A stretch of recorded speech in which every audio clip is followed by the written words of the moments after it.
It's fair to say that Mother Teresa was one of the holiest people who ever lived. She died now about 25 years ago, but she was famous worldwide for caring for the poorest of the poor in the slums of Calcutta, India. She saw a lot of ugliness in life, and she was well known for her character. So this might sound strange to someone who wasn't alive at the time, but to most Catholics in the world, and even non-Catholics, Mother Teresa held a lot of authority with us. If she spoke, we listened as if she were a pope. She had that kind of level of authority. So people hung on every word she said, and a reporter once asked her, "Mother Teresa, many people think the church needs a lot of change. What, in your opinion, is the first thing that ought to change in the church?" And Mother Teresa said, "I would say me." She highlights for us that there's kind of two kinds of people in the world. I hate to reduce it to that, but there are two ways of looking at the world. One of them says, they are the problem. The other one says, I'm the problem. They're obviously very different ways of seeing the world. But some people think what is wrong with the world is inside of other people. And some know that they themselves are a big part of the problem, even when they don't want to be. The gospel tonight brings us face to face with this. And it's important to pay attention to what time it is. It's the 5th Sunday of Lent, the last weekend before Palm Sunday. So you know, whatever gospel we're going to hear, it's going to be important. We've been building to this. So this is a very important gospel. And what we hear is that a bunch of the leaders in the community said, "Jesus, we found the problem. Our problem is this woman. She's the problem. So now, do you think we should stone her?" And Jesus' response is just so wise. He goes, "Let me get this straight. How is her weakness your biggest problem? Her faults are your problem? No." That's what we see so often. It's her, it's them, it's him. They're the problem. And I don't need to tell you that this is still going on. We see this every day of our lives. We're being asked to make a move, all of us, from believing that other people are the problem to what Mother Teresa felt. If I were going to change something in the church, the first place I would start, right here, she said. And that is such an important lens for all of us. Some of our younger generation is leading the way on this. I'm not a Swiftie, so to speak, but I appreciate Taylor Swift. And those of you who have kids or young people in your life probably are well aware that she's a phenomenon. And one of her hits, the one that's in my head all the time, is, "It's me, I'm the problem, it's me." She's singing about this exact thing. We want to make everybody else the problem. But she said, I looked at the situation and realized, I'm the problem. So thank you, Taylor Swift. But what she's saying is always the truth. Growth in the spiritual life is always about me. It's about me. It's not about someone else. I'm not going to get further in life if someone else does their work and cleans up their life and gets their act together. That doesn't affect my journey at all. It's always about me. As it's been said, you don't put your thermostat in someone else's house if you want it to be warmer. There is a story about Gandhi, the great leader of India, who was approached by a mother with a child whose health was being destroyed by a really strong sugar addiction. And she came to him and she pleaded, with her son by her side, "Please, Gandhiji, please tell my son to stop eating sugar."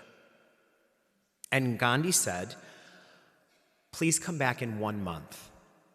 And the mother said, couldn't you just say that to him now? She said, we came from a long distance, and it's very difficult. It's going to be so hard to come back a month from now. Can't you just tell him now? And Gandhi said, I'm sorry. Please come back in 1 month.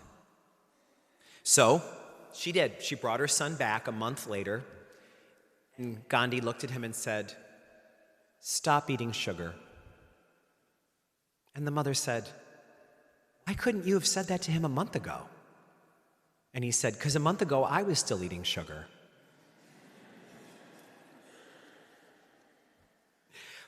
Many people get upset with preaching in the church today. You'll often hear people say, the church has gotten soft on sin. You never hear about sin anymore in homilies. It used to be that you went there and they'd really talk about sin. But now it's all stories and let's try this, let's try that. We should hear more homilies about sin. What I find is there's a disproportionate amount of interest in hearing about other people's sins. You know, we want to hear homilies that really rip into people we disagree with. As a matter of fact, there's so many examples of this, it's hard to pick one. But once a man in another parish said to me, Father, you need to do a lot more homilies about the real presence of Christ in the Eucharist. He said, do you realize that 70% of people don't believe that this is the real presence of Christ in the Eucharist? You should preach about that. And I said, do you believe in the real presence of Christ in the Eucharist? He said, well, of course I do. Of course I believe in that. And I said, well, then you don't need that homily. That would be like asking you to go to another church where you can be fed and grow. I don't want you to leave our church. I'd rather preach about things that you need to work on. This is the movement that we're being called to make from they are the problem to I am the problem. Almost all of us have this problem when we learn to study. If we're getting ready for a big test in high school, one of the best ways to do that is to make flashcards.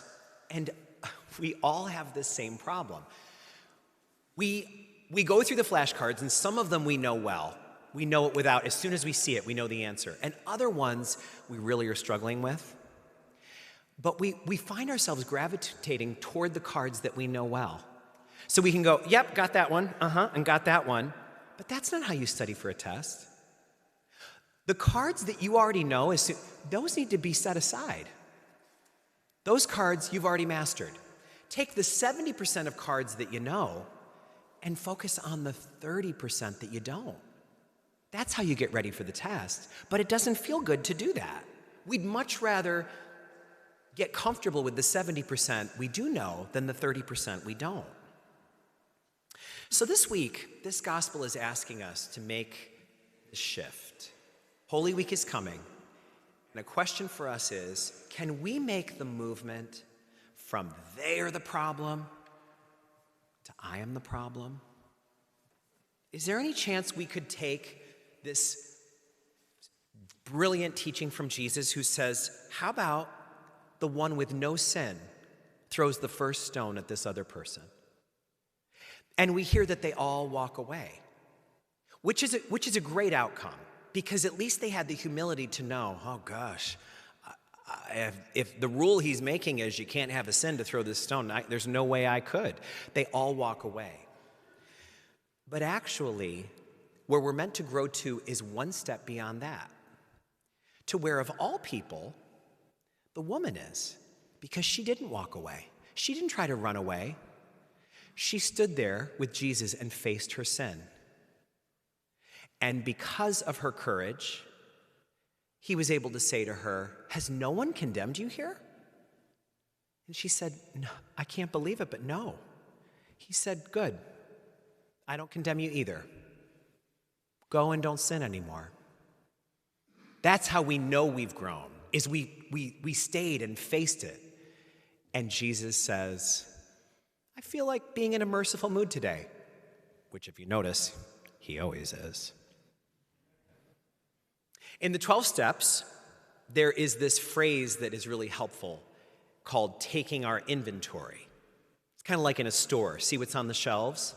People who are in the middle of recovering from an addiction are supposed to take inventory of what's going on in life. And the rule is you don't take other people's inventory, you take your own inventory. And that is focusing on I am the problem, not they are the problem. And that's why one of the best prayers they say that we're supposed to say whenever we're getting in kind of a judgy mood with others is, Lord, whoever we're praying about, bless them and change me. Bless them and change me. Because I'm not so concerned about who else is part of the problem. I'm focused on the fact that I am.